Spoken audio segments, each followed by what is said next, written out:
Kevin, thank you so much for agreeing to take part in our Great Minds series. We're absolutely delighted to have you participate. Can you please start by giving our students and viewers an overview of Unilever? I think it's fair to say that while most people have probably not have heard of Unilever, they're very much aware with some of your key brands. Well, Unilever started back in the end of the 19th century, actually. William Lever created the first branded soaps, and his idea was to lessen the workload of women. And that was his first idea.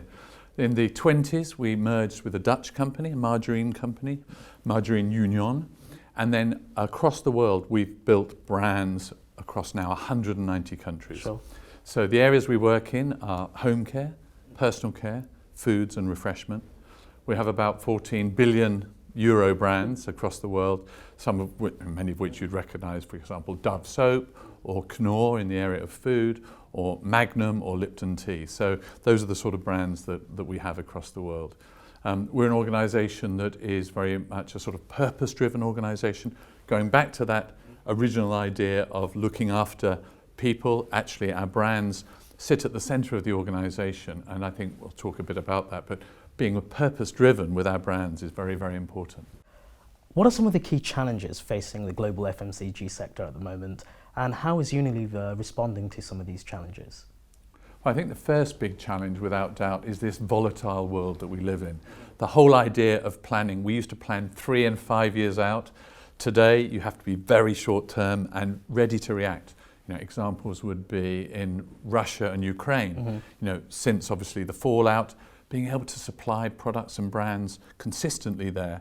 Latin America would be another one. Constant changes in currency mean that, again, we have to react to make sure we can always keep our consumers, our brands available for them.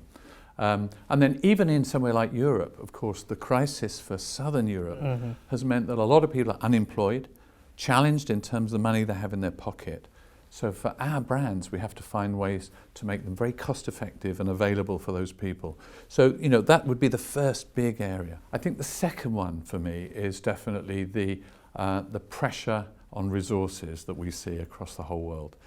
7 billion consumers, all with high demands, high needs, will have to be extremely thoughtful about the way that we think about and work with our planet. So at the heart of that for us is, for example, working with smallhold farmers across the world, helping them to create a better yield for their products.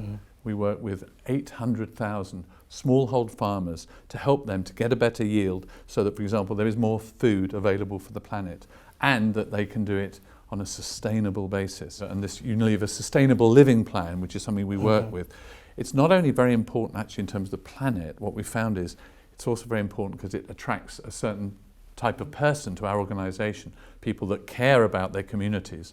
And that matters when you've got very everyday brands like ours. You have to think about the people that you're serving. So those would be the two big areas for us. Kevin, we teach innovation within many of our master's programs. What does innovation mean at Unilever? And perhaps can you give us an example of where this is played out in practical terms? Well, one of the things about being in fast-moving consumer goods is that consumers want new things every year. They want new products brought to market. We introduce over 1,000 new products every year. We have research and development across the world, of course. We spend over €1 billion a year just on research and development to make sure we're bringing products that are new, exciting, and then, of course, on trend. Very, very important for us to be on trend or even slightly ahead of the trends so that we can bring products that they want. So, we know today in Scandinavia, much of Northern Europe, the demand for extremely natural and healthy products is higher than it's ever been. So we would try and serve that. Or innovating across Asia, providing products that are accessible to people that don't have so much money in their pocket every day so that we can make their lives just a little easier. So innovation at the heart of the business in everything we do across those brands. Okay. New marketing technologies are totally changing the way in which organisations work. Can you give us an example of where some of these new technologies have been utilised within Unilever? Yeah, certainly.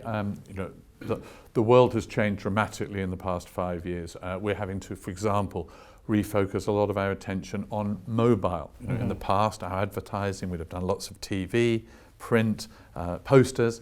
today, across the world, the whole of the developing world is all about mobile technology. So making sure we provide content that is absolutely right so people have information and inspiration through mobile, very important. A second thing I think is really critical, when I first started marketing, you could advertise your brands and tell people your story. Today, people screen you out of your story. If they're not interested, they'll just go, forget it. So more than ever before, we're having to create content that is exciting and fascinating for people, that they really want to see. So, I mean, two examples there would be for the Dove brand. 2 years ago, we did some work around self-esteem, which is very important for Dove. And there was shared content that went to hundreds of millions of people across the world because they wanted to hear about that story. And it was the most shared content in 2013. And the second one would be on Cornetto. We create films for teens. Teens don't bother with the old traditional media. They're spending their time, obviously, very much in the digital world, online. And there we had over 500 million views. We can't do that unless we really think about the technology, but also provide things that are beautiful, fun, and interesting for people that really excite them. Within our marketing programs, we teach a lot about customer insights as well. What role does customer insights play within Unilever? Perhaps maybe you can allude to the concept of big data and what this means for your organisation. Yeah. Well, look, customer insights are at the heart of what we do. We have to be in tune with what consumers are thinking today. And I think there's a few things that have happened there. One, we have our traditional consumer research techniques, if you like, which is spending time interviewing people, omnibus surveys across the world. We also have information from our retail customers, so we know what's being sold every day. So we work with all of that data to say, what does that tell us about the trends? But what's changed, of course, is every single day people are talking about our brands on the internet. Just in my area, so Refreshment is ice cream and tea. Every 3 seconds, one of my brands is mentioned on the internet. Wow. So I get 1,000 views on my brand in an hour, which means on a particular day, I can work out how they're responding to new products. What do they think about our advertising? What are the trends that concern them? And I can even break it down on a one-day basis across the different countries in the world. So all of this data comes in. Our role is to simplify it down into a set of meaningful actions for our marketeers to go back out into the market and bring excitement for people. So what I'm really hearing is that marketers need to be quite analytical as well these days. Very, very important. I think it's always been the case, but even more today. So you need to have that creativity, the thought, the insight of what, a great brand might look like, great communications. But very, very important to be able to break that down and understand different markets across the world. So for us, the diversity of people that come together make a big difference when they come in the room and work as a team. The next question is regarding higher education.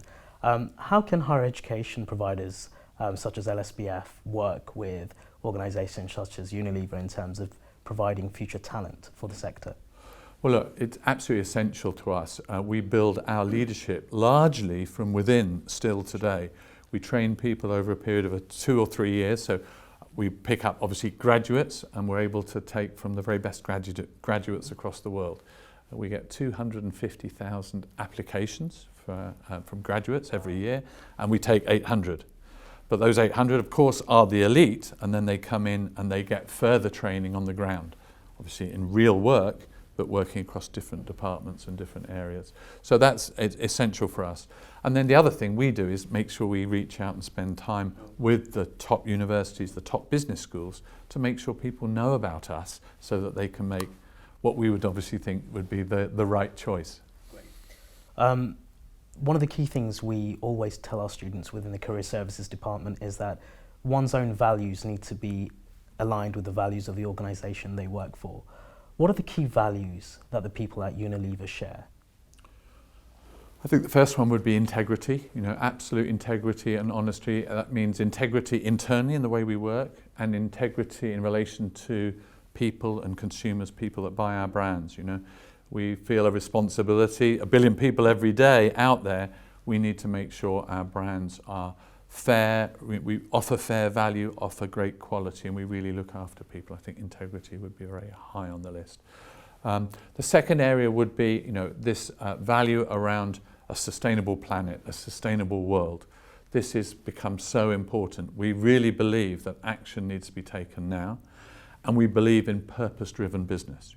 In my area, I have the Ben & Jerry's brand, and that's a brand that is all about, from caring dairy through to fair trade products, making sure you have the right view. So it's a value for us of caring about the planet and caring about the people we work with. And then I think it's sort of work hard, play hard within our organisation as well. We expect to really work hard together, but also have some fun and enjoy what we're doing. The next question is regarding leadership. And I think there's this old age dichotomy whether can leadership be taught or is it something intrinsic? What kind of leader are you, Kevin, and what do you look for in people who work for you? I think the most important thing is always authenticity in leadership. One of the reasons I've stayed, I'm 29 years with Unilever, is because I felt able to be myself every day in work. I think that's really important. So you need leaders that feel comfortable to come in, talk to people and say, I know what I'm going to do and I will do the right thing. So second thing for us, we'd always look for people that do the right thing, that intuitively know how to do it. I think communication skills are very important in leadership. You have to, for us, we have an organisation, 170,000 people. Sometimes we have information we need all of them to have. Yeah. So communication skills would be very important. And then finally, we talked about it, marketing, analytical and creative skills. We are creating excitement, creating brands that people would enjoy. So absolutely essential. And then this final element, I think, is this one about being honest towards our environment and the planet. We've actually become the most attractive employer in 32 countries across the world, and I think that's because of what we stand for in terms of our relationship with what we do and communities, and that's very important. So if someone's in it just for the money, it's probably not the right place to come. You can earn good money in our business, without doubt, but actually it's more about being purpose-driven in what matters to you. What have been some of your key career highlights this far at Unilever? Well, that's a good one. I think, the first one for me was probably the first significant brand difference I made. I launched Pyramid tea bags, first in the UK, wow, which have now gone across the world. It's a sort of a format, which is a leading format in tea. So that was probably a branded area. The second highlight was I was running the Middle East, and a very dangerous situation some years ago. You remember what it was like around the time of September 11th. And I was able to look after and protect my people in very difficult circumstances across the Middle East at that time. Would be a second thing. And then I think the third highlight for me has probably been the way we've been able to take our ice cream business across the world. We've increased our share of ice cream over the last 6 years. We're far and away global leader, and we've built some really beautiful brands such as Magnum and Cornetto and Walls across the world. So I think I've taken quite a lot of pride and enjoyment. If you think about it, ice cream's just about giving people a smile every day, and that excites me, excites my team, and we've been able to do that in many markets now. This brings me on to my final question. If you can give any advice to any graduates who are wishing to enter the global FMCG sector, what would this be?